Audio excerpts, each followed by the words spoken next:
तुरुन्तै चाहिँ यो स्प्रेयर चाहिँ हामीले प्रयोग गर्न सकियो हैन। यो स्प्रेयर चाहिँ राख्नु पर्यो राख्ने। अनि यो राख्दाखेरि चाहिँ अब हामीले यहाँ नापेर यसको चाहिँ एक भाग राख्ने गरी चाहिँ स्प्रे गरिन्छ।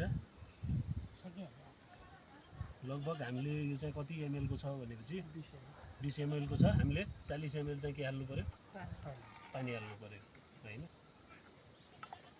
पानी त भएन त्यो बन्द राख्नु पर्छ नानी।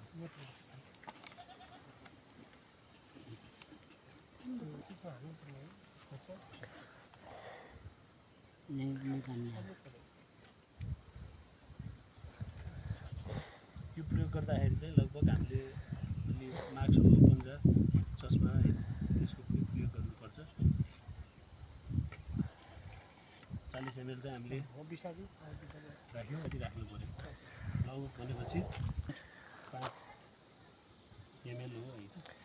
अथवा यसको सट्टा हामीले हैन इमामेक्टिन भयो अथवा चाहिँ त्यसो पाक्नु हुन्छ हातमा पक्रिएर त्यति गर्नु फेन तलै दिन्छ।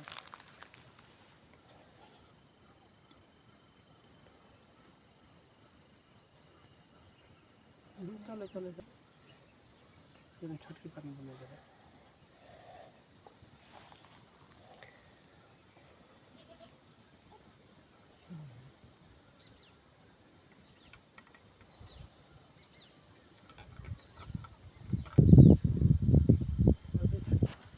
त्यो बिरको मार्यो।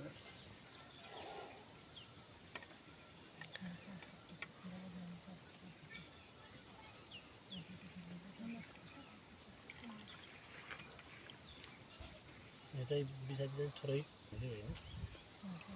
राम्रोसँग चाहिँ चल्न दिने, चलाउने। चलाइसकेपछि चाहिँ चलाइराखेर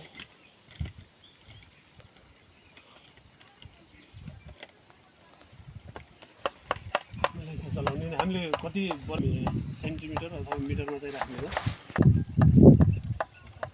कति कि 1 मिटर 1 वर्ग मिटरसम्म चाहिँ छर्किनु पर्यो।